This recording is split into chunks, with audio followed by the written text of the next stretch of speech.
Hello champions, তোমাদের কথা রাখতে আমি তোমাদের ইন্টারেস্টিং একটা টপিক নিয়ে উপস্থিত এই মুহূর্তে। এই ক্লাসে তোমাদের একেবারে আমি ক্লাসটা তোমাদের যেন লাইভ মনে হবে, যে আমার সাথে তুমি ক্লাস করছো, সেই ক্লাসটা তুমি একেবারে লাইভ। কি করে যে টপিকটা পড়বো সেই টপিকটা বেশ ইন্টারেস্টিং এবং এখান থেকে একটা ভালো নম্বর ক্যারি করে প্রত্যেকবার তোমাদের মাধ্যমিক পরীক্ষায়। প্রিভিয়াস কোশ্চেনগুলো তোমরা পাতা যদি দেখতে পাও উল্টে, তাহলে দেখবে যে এই চ্যাপ্টার থেকে আমাদের বড় যে কোশ্চেনটা আছে একেবারে শিওর বলে দেওয়া যায়। আর তোমাদের বলেছিলাম আমাদের ইন্ট্রোডাকশন ক্লাসে যে আমরা বেঙ্গল এডুকেটার্স তোমাদের পরীক্ষার বা এই চ্যাপ্টার শেষের পরে বলে দেবো যে এবার এই চ্যাপ্টার থেকে কোন কোশ্চেনটা আসবে। গল্প নয়, একদম সত্য কথা, বাস্তব কথায় চ্যাপ্টার শেষ হলে বুঝে যাবে, বা আমি তোমাদের যেভাবে বলবো সে তুমি বুঝে যাবে যে এইবার বা আমাদের পরীক্ষায় কোন কোশ্চেনটা আসতে চলেছে। আর যদি কোশ্চেন না আসে তাহলে বেঙ্গল এডুকেটার্স এর কমেন্টে তোমার যা ইচ্ছা লিখে দিতে পারো, ঠিক আছে। কিন্তু এই যে আজকে টপিকটা পড়বো, ইন্টারেস্টিং টপিক, যেটা আমরা লিখে রেখেছি, আমরা দেখো প্রাণী দেহে সাড়া প্রদান ও ভৌত সমন্বয়। ভৌত সমন্বয় আর প্রিভিয়াস যে আমরা পড়েছিলাম সেখানে ছিল কিন্তু রাসায়নিক সমন্বয়। কথাটা কিন্তু মিলিয়ে দেখবে যে আমরা হরমোন সম্বন্ধে পড়েছিলাম, যে হরমোনের যে রেগুলেশনটা পড়েছিলাম বা হরমোনের যে কন্ট্রোলটা পড়েছিলাম, সে হাইপোথ্যালামাস থেকে শুরু করে বিভিন্ন রকমের গ্রন্থির যে আমাদের যে একটা সম্পর্ক সেটা পড়েছিলাম, সেটাকে আমরা পড়েছিলাম রাসায়নিক সমন্বয়। কিন্তু আজকে যে আমরা তোমাদের বলছি ইন্টারেস্টিং টপিক, সেটা হচ্ছে আমরা দেখো ভৌত সমন্বয়। আমরা তো জীব দেহে সাড়া প্রদান ব্যাপারটা বুঝি যে কিরকম পরিবেশের বাইরের যে কোনো উদ্দীপনা, জাস্ট পেনটা হাতে নাও, উদ্দীপনাকে ইংরেজিতে কি বলা হয়? তোমরা এটা যদি এখন না ভালো করে বোঝো যে উদ্দীপনাকে কি বলা হয়, কারণ এই উদ্দীপনা নিয়ে তোমার এই চ্যাপ্টারটার প্রতিটা লিঙ্ক কানেকশন লুকিয়ে আছে। কেন বুঝতে পারবে। উদ্দীপনাকে আমরা ইংরেজিতে কি বলতে পারি? উদ্দীপনা ব্যাপারটা কিরকম? আর বললাম উদ্দীপনা কথাটা লিখতে গিয়েই তোমরা কিন্তু ইংরেজি টার্মটা মনে রাখবে, যাকে বলা হয় স্টিমুলাস। কি বলা হয়? স্টিমুলাস। আর প্রথম ক্লাসেই তোমাদের বলেছিলাম যে আমার পড়ার নিয়ম হচ্ছে প্রতিটা টার্ম থেকে আমরা আগে মানে বোঝার চেষ্টা করব, ঠিক আছে। তো উদ্দীপনাতে একটা জীব সাড়া দেয়, জীব বলতে উদ্ভিদ আর প্রাণী, তাই তো? এটা কথা আমরা যাতে না ভুলে যাই। উদ্ভিদ আর প্রাণী পরিবেশের যে কোনো বাহ্যিক যে আমাদের শক্তিগুলো, তার প্রভাবে আমরা কি করি, জীব সাড়া দেয়। এটা হচ্ছে জীবের বৈশিষ্ট্য। আর এই সাড়া করার ক্ষমতাকে বলা হয় সংবেদনশীলতা, বা সাড়া প্রদানের সক্ষমতাকে বলা হয় আমাদের সংবেদনশীলতা। আর একটা টার্ম কি লিখলাম আমরা? সংবেদনশীলতা। এই জাস্ট এই টার্মগুলো তোমরা লিখো। এই চ্যাপ্টারটা শুরু করার আগে তোমরা যে টার্মগুলো শিখে নাও ভালো করে, তাহলে পরবর্তী যে আমরা বিষয়গুলো বলবো সেগুলো কিন্তু তুমি ইজিলি ধরতে পারবে। বুঝতে পারলে? তো সংবেদনশীলতা বলতে আমরা কি বুঝি? সংবেদনশীলতা মানে হচ্ছে এই পরিবেশের যে আমরা বললাম উদ্দীপনা বা স্টিমুলাস, স্টিমুলাস বা উদ্দীপনার প্রভাবে প্রত্যেক জীব এক সাড়া দেবে। প্রত্যেক জীব বা প্রাণী কি করবে? আমাদের সাড়া দেবে, তাই তো? আর এই সাড়া দেওয়ার যে সক্ষমতা, এই সাড়া দেওয়ার যে সক্ষমতা, তাকে আমরা বলবো আমাদের সংবেদনশীলতা। বুঝা গেছে? উদ্দীপনার প্রভাবে প্রতিটি জীব অর্থাৎ উদ্ভিদ ও প্রাণী যে সাড়া প্রদানের যে ক্ষমতা বা সাড়া দেওয়ার যে সক্ষমতা, সেই ব্যাপারটাকে বলা হয় আমাদের সংবেদনশীলতা। সক্ষমতাকে বলা হয় সংবেদনশীলতা, ঠিক আছে। তো প্রিভিয়াস ক্লাসে আলোচনা হয়েছিল, আজকে চ্যাপ্টারটা শুরু করার আগে এগুলো আমরা বলে নিলাম। তারপরে আমরা চলে আসি যে এখানে স্যার কেন লিখেছেন ভৌত সমন্বয়, কিংবা বইয়ে আমাদের সাঁতরায় স্যার ভৌত সমন্বয় লেখা আছে। আর তখন আমরা পড়েছিলাম রাসায়নিক সমন্বয়। এক্স্যাক্টলি তুমি ঠিকই দেখেছো, তখন যে চ্যাপ্টারে ছিল আমরা রাসায়নিক সমন্বয় পড়ছিলাম, সেটা কিন্তু আমাদের হরমোন সম্বন্ধে, তাই তো? হরমোন একটি জৈব রাসায়নিক যৌগ, মনে আছে তোমাদের? হরমোন একটি জৈব রাসায়নিক পদার্থ। আর এখানে দেখো প্রথমে যে প্রশ্নটা করলে তোমরা, যে ভৌত সমন্বয়, আমরা যে কোনো দেহের কোথাও আঘাত লাগলে আমরা বুঝতে পারি তো। এক্ষুনি তুমি মোবাইল হাতে নিয়ে আসো, তুমি এক্ষুনি বুঝতে পারবে, ফিল করতে পারবে যে হ্যাঁ লাইফ সায়েন্স ক্লাস আমি করছি। জাস্ট তুমি যে হাতে মোবাইলটা ধরে আছো, মোবাইলটা ধরে রাখো, বেশ জব্দ করে, অসুবিধা নেই, ধরে রাখতে পারো। জাস্ট তুমি কি করবে, যে হাতে মোবাইলটা ধরে আছো সেখানে একটা চিমটি কাটো। সঙ্গে সঙ্গে তুমি বুঝতে পেরেছো চিমটি কাটাটা? এক্স্যাক্টলি বুঝতে পেরেছো। আর বুঝতে না পারলে তুমি জড় পদার্থ তাহলে, আর যদি জীব হও তাহলে তোমার চিমটি কাটা তুমি অবশ্যই বুঝতে পারবে। এই যে চিমটি কাটলাম, এই ব্যাপারটা কি করে তুমি ফিল করতে পারলে? এই যে বাইরে থেকে তোমার চিমটি কাটাটা হচ্ছে আমাদের উদ্দীপনা দেওয়া। তোমার প্রতি আমি একটা কোনো বল প্রয়োগ করলাম, যে বলের প্রভাবে তুমি একটা প্রতিক্রিয়া দেবে বা সাড়া প্রদান করবে, সেই ব্যাপারটা হচ্ছে আমাদের সংবেদনশীলতা। আর এই সংবেদনশীলতা বা এই সাড়া দেওয়ার ব্যাপারটা কিন্তু দুইভাবে হয়েছিল। এক, আমরা পড়েছিলাম হরমোনের ক্ষেত্রে রাসায়নিকভাবে, আর এখানে আজকে আমরা পড়ছি ভৌতভাবে। কিরকম? আমাদের দেহে যে কোনো জায়গাতে আঘাত লাগুক না কেন বা আঘাত পেতেই পারি আমরা, সেই আঘাতটা কিন্তু আমরা চট করে বুঝে যেতে পারি। মাথার চুল থেকে শুরু করে নিয়ে পায়ের একেবারে আঙ্গুল বা পায়ের তলা পর্যন্ত যে কোনো জায়গায় আমাদের কোনো ব্যথা বা স্পর্শ, যে কোনো কিছু বাইরের থেকে আঘাত আক্রমণ পেলেই আমরা বুঝতে পারি। কেন বুঝতে পারি? দেখো, দুটো পেন যদি একে অপরকে টাচ করে থাকে তাহলে আমরা কি বলি? দুটো পেন ফিজিক্যাল টাচ করে আছে। তো এরকম অবস্থায় টাচ করে থাকা মানে কি? দুটো পেন একে অপরে লেগে আছে বা টাচ করে আছে, মানে ফিজিক্যাল টাচ আছে।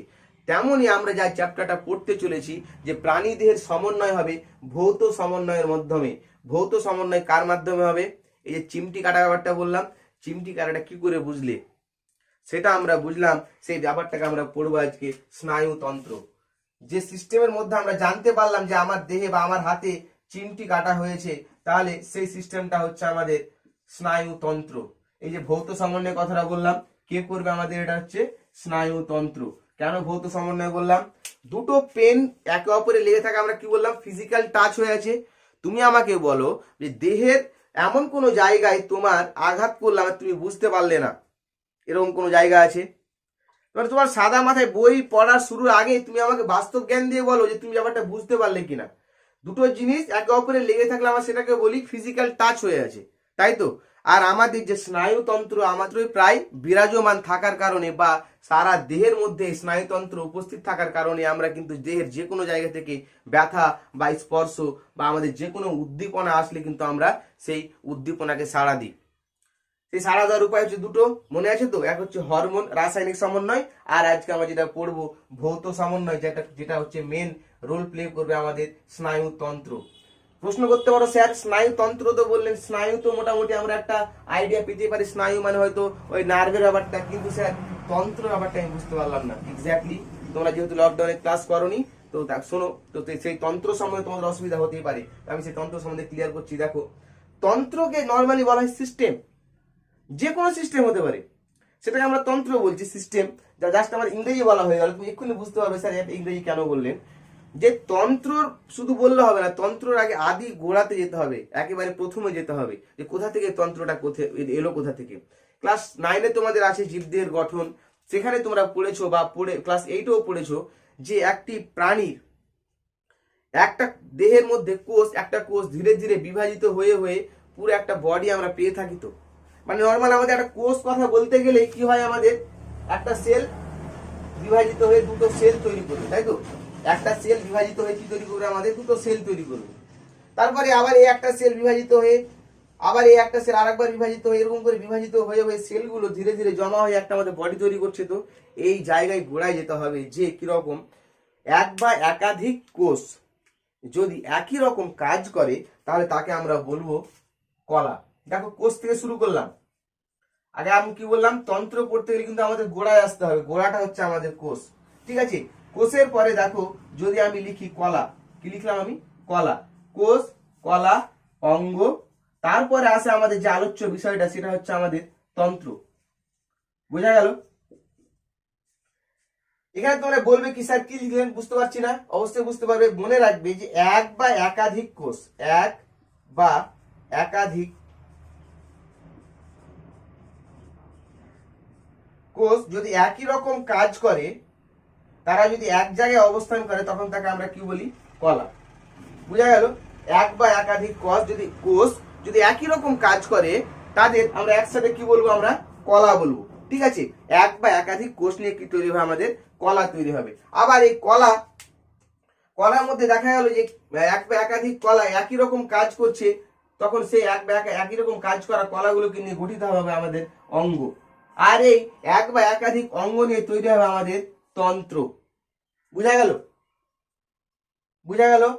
আমরা কি বললাম? তন্ত্র জানতে গিয়ে বা সিস্টেম মানে জানতে গিয়ে আমাদের কোথায় আসতে হবে?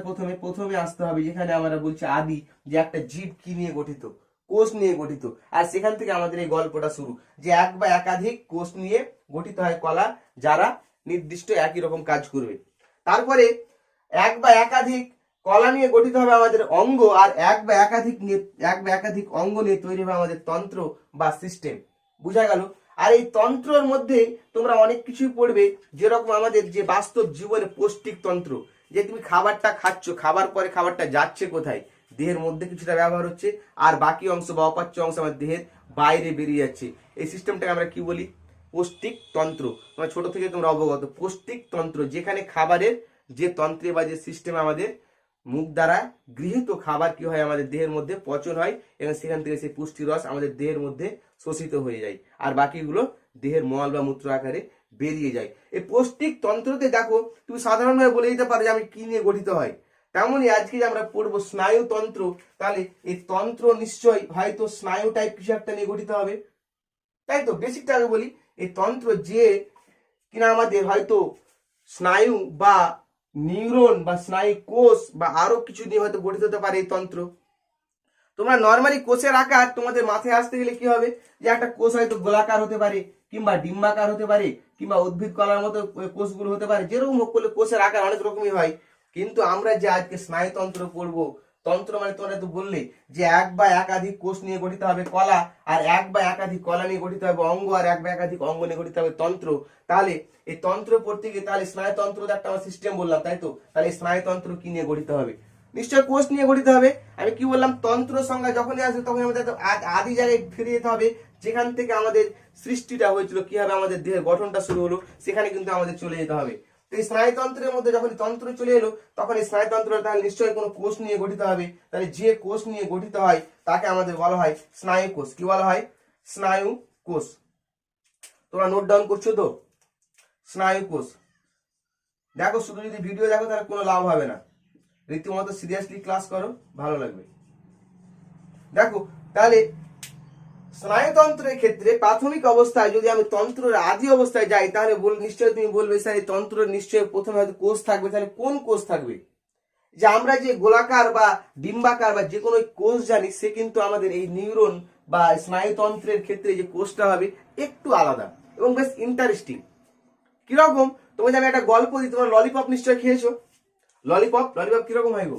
গোল, একটা সঙ্গে পিছনে লাঠি লাগানো থাকে না, স্টিক বা দণ্ড লাগানো থাকে, আর এটা তোমার চকলেটের যে জিনিসটা আমাদের গোল ধরনের থাকে, চকলেট ম্যাটেরিয়াল সেটা থাকে, আর পিছনে আমার দণ্ড থাকে। জাস্ট এরকমই নর্মাল সেলগুলো শুধু আমার এমনি এই দণ্ডবিহীন চকলেট, ললিপপ, আর আর যে আমাদের যে নিউরন বা স্নায়ু কোষটা ঠিক এরকমই দেখতে, প্রায় এরকমই দেখতে। ঠিক আছে? কেন? এখনই বুঝে নিবি আমি কি বললাম। এটা হচ্ছে আমাদের নর্মাল কোষের মতো ধরে নিতে পারি। আর যখনই আমার মাথায় স্নায়ুতন্ত্র আসবে, যে তন্ত্রের যে স্নায়ু কোষ আসবে, সেই স্নায়ু কোষটার আকার আমরা কিরকম মনে রাখতে পারি? ললিপপের মতো দেখতে খানিকটা। এক্ষুনি বুঝে যাবে তোমরা কিরকম। যে আমরা নর্মাল কোষের ক্ষেত্রে কিরকম দেখি, যে গোলাকার, ওর পিছনে কোনো হয়তো এক্সট্রা কোনো কিছু বেরিয়ে নেই বা এক্সট্রা কিছু আমাদের বেড়ে নেই। বুঝা গেল? কিন্তু যখনই আমরা এই স্নায়ু কোষের ক্ষেত্রে কথা বলতে যাব, আমি জাস্ট তোমার শুধু এটা উদাহরণটা দিলাম ললিপপের, এটা শুধু বোঝানোর জন্য কিরকম তোমার একটা মাথায় একটা কল্পনা দেওয়ার জন্য কি হতে পারে। নর্মাল কোষ তো এরকম গোলাকার হয়, ওখান থেকে বিভাজিত হয়ে এরকম হয়। তো আমাদের এই নিউরন বা স্নায়ু কোষ, স্নায়ু কোষের ইংরেজিতে কি বলা হয়? আবার নিউরন বলা হয়। কি বলা হয়? নিউরন। নোট ডাউন করো, এই স্নায়ু কোষকে বলা হয় নিউরন। যেমন তোমরা বললে এক্ষুনি, খুব ভালো কথা, যে আমি বললাম তোমাদের যে এক বা একাধিক কোষ নিয়ে গঠিত হয় কলা, আর কলার এক বা একাধিক কলা নিয়ে অঙ্গ। কিন্তু এই স্নায়ু কোষের ক্ষেত্রে বা এই স্নায়ুতন্ত্রের ক্ষেত্রে আমরা দেখবো স্নায়ুতন্ত্র মোট দুটো জিনিস নিয়ে গঠিত হচ্ছে। তোমাদের ক্লাস 10-এর সিলেবাস অনুযায়ী যতটুকু জানতে হবে, তার মধ্যে স্নায়ুতন্ত্র এক হচ্ছে আমাদের নিউরন বা স্নায়ু কোষ নিয়ে গঠিত, আর একটি হচ্ছে নিউরোগ্লিয়া কোষ। বুঝা গেল? তাহলে কি কি নিয়ে গঠিত হবে আমাদের স্নায়ুতন্ত্র? যদি আমরা লিখতে যাই তাহলে আমাদের দুটো জিনিস লিখতে হবে। এগুলো তোমাদের নোট করা হয়েছে, মুছে দিই। ঠিক আছে, দেখো স্নায়ুতন্ত্র বলতে আমাদের মেন দুটো জিনিস আসবে। সেটা হচ্ছে, এক নম্বর হচ্ছে আমাদের স্নায়ুতন্ত্র কি নিয়ে গঠিত হতে পারে? এক হচ্ছে আমাদের নিউরন বা নিউরন মানে স্নায়ু কোষ, নিউরন বা স্নায়ু কোষ। আর একটা আমি কি বললাম? নিউরোগ্লিয়া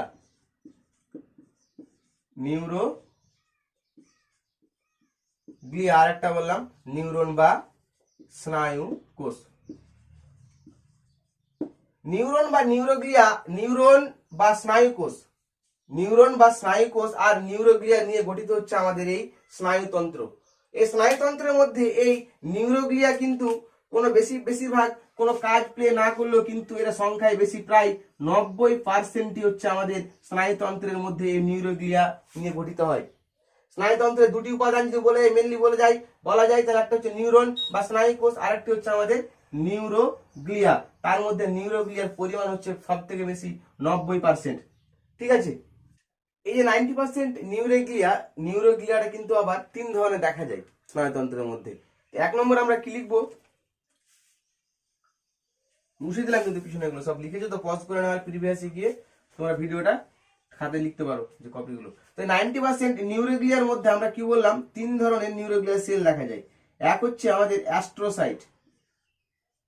অ্যাস্ট্রোসাইট মানে হচ্ছে এর আকারটা খানিকটা দেখতে তারকাকারের মতো। অ্যাস্ট্রোসাইট মানে এর আকার কিরকম হবে, তারা যেরকম হয় গঠন না এরকম ভাবে, এরকম টাইপের বেশিরভাগই তারা এরকম ধরলে কিরকম হয়, তারা এরকম হয় না, চারিদিকে ছড়িয়ে থাকে, বাইরে কিছু একটা বাইরে বেরিয়ে থাকে এরকম টাইপের। তো আমাদের এই যে অ্যাস্ট্রোসাইট যে নিউরোগ্লিয়া, এর আকার কিন্তু খানিকটা দেখতে কিরকম হবে, মনে রাখবো তারকাকার হবে। কিরকম হবে গো, তারকাকার। ঠিক আছে, তারপরে অলিগো, নোট করো, আর একটু এখানে বলে দেবো তোমাদের খুব মজার জিনিস, যে অলিগো যেখানে থাকবে সেখানে তোমরা বুঝে যাবে যে অলিগো মানে বোঝাচ্ছে আমাদের কম কিছু একটা পরিমাণ, কম। অলিগো মানে কম বোঝাবে, অলিগো মানে কি বোঝাবে আমাদের, কম বোঝাবে। Oligo oligodendrocyte.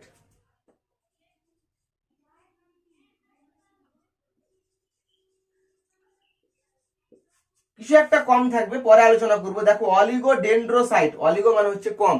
এখন যদি তোমাদের ডেন্ড্রোসাইট বোঝাতে যায় তাহলে অনেকক্ষণ তুমি ভিডিওটা বড় হয়ে যাবে, আস্তে আস্তে বোঝাবো। তো শুধু মনে রাখো স্নায়ুতন্ত্র আমাদের নিউরন বা স্নায়ুকোষ এবং নিউরোগ্লিয়া নিয়ে গঠিত। আর এই নিউরনটা আলোচনা করবো, এটা বেশ ইন্টারেস্টিং টপিক। এটা পরবর্তী ক্লাসে আমরা আলোচনা করবো নিউরন সম্বন্ধে নিয়ে। আর আজকে শুধু বেসিক সম্বন্ধে, যাতে কালকে তোমার নিউরনটা বুঝতে অসুবিধা না হয়, কিংবা কিভাবে আমরা যে বুঝতে পারলাম যে আমাদের কোথাও আঘাত লাগলো বা স্পর্শ হলো, সেই পথটা কিন্তু আমরা বুঝবো। তারপর আমরা দেখো 3 নম্বরে যদি আমরা লিখতে যাই মাইক্রোগ্লিয়া। 3 নম্বরে আমরা কি লিখলাম, মাইক্রোগ্লিয়া। মাইক্রো কথাটার আগে আমরা কি বুঝবো, আমরা মাইক্রো কথার অর্থ হচ্ছে আমাদের নিশ্চয় কোনো ছোট, মাইক্রো জিনিস। দেখো মাইক্রো মানে আমি কি বললাম, যে ক্ষুদ্র। মাইক্রো মানে আমরা কি মনে রাখবো, মাইক্রো মানে হচ্ছে ক্ষুদ্র। তাহলে যে নিউরোগ্লিয়ার আকার ক্ষুদ্র আকার হবে সেটাকে আমরা কি বলবো, মাইক্রোগ্লিয়া। তাহলে নিউরোগ্লিয়ার 3টে ভাগ, একটা হচ্ছে অ্যাস্ট্রোসাইট, আর একটা হচ্ছে অলিগোডেন্ড্রোসাইট। আর অলিগো মানে আমি কি বললাম, কম। কি লিখে রাখতে পারো, এর ডেনড্রনের পরিমাণ খুব কম। কি কার পরিমাণ কম, ডেনড্রনের পরিমাণ। ডেনড্রন বলবো আমি, বোঝাবো যখন এই স্নায়ুকোষটা পড়বো। অলিগোডেন্ড্রোসাইট বুঝা গেল, মানে কম কিছু একটা। ডেনড্রো মানে আমি কি বললাম, মনে রাখবে ডেনড্রনটা এর মধ্যে কম। আর যার আকার, যে নিউরোগ্লিয়ার আকার ছোট হবে তাকে আমরা কি বললাম, মাইক্রোগ্লিয়া। এতটুকু ক্লিয়ার, মুছে দিলাম। এবার আমরা তোমাদের একটা মজার জিনিস বলি, যে দেহের মধ্যে যে বাইরে থেকে আমরা সিগন্যালটা পেলাম বা স্টিমুলাসটা পেলাম, প্রিভিয়াস ক্লাসে বলেছিলাম যে স্টিমুলাসটাকে আমরা আবার যদি সিগন্যাল রূপে বলি তাহলে কোনো অসুবিধা নেই। আমাদের পরিবেশ, ঠিক আছে,